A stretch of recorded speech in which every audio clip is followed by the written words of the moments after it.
Hello दोस्तों, स्वागत है मेरे यूट्यूब चैनल पर। मैं एक सिविल सेवा का स्टूडेंट हूँ। अक्सर बच्चों को सवाल रहता है कि हमें एनसीईआरटी क्यों पढ़नी चाहिए। क्या एनसीईआरटी से यूपीएससी में सवाल आती है। शुरुआत में तैयारी करने वाले बहुत सारे बच्चे इस चीज़ को लेके बहुत तरह के सवाल उनके मन में रहता है और जिसका जवाब वो हमेशा यूट्यूब पे जाके खोजते हैं। इसी सवाल का जवाब लेके मैं आपको बहुत ही संक्षिप्त में और ज़्यादा समय नहीं लूँगा, सीधा हम लोग मुद्दे पे आते हैं।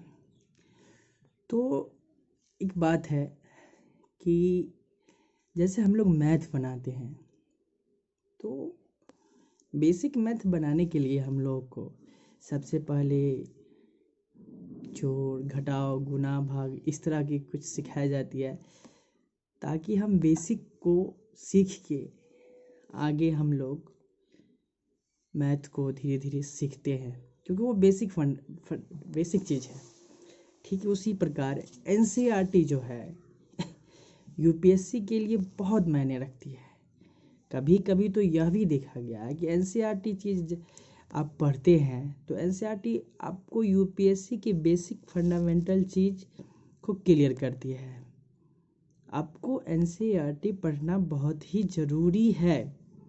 कभी कभी तो ये भी देखा जाता है कि सीधा कुछ प्रश्नों का पीटी में हो या कभी कभी मेंस में सीधा संबंध उस प्रश्नों का एनसीईआरटी से होता है और उस प्रश्नों का आंसर आप एनसीईआरटी की सहायता से दे सकते हैं।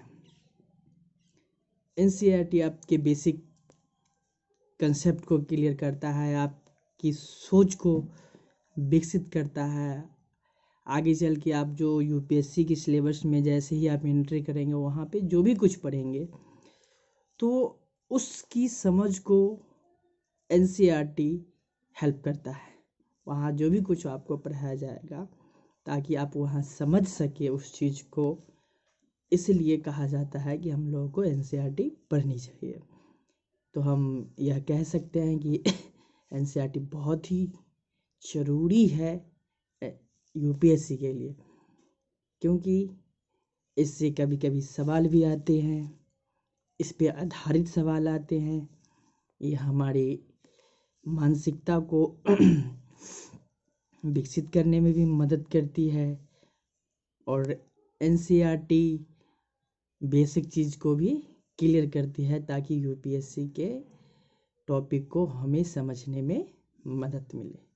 आशा है कि इस वीडियो को देखने के बाद आप समझ चुके होंगे कि एनसीईआरटी हमें क्यों पढ़नी चाहिए।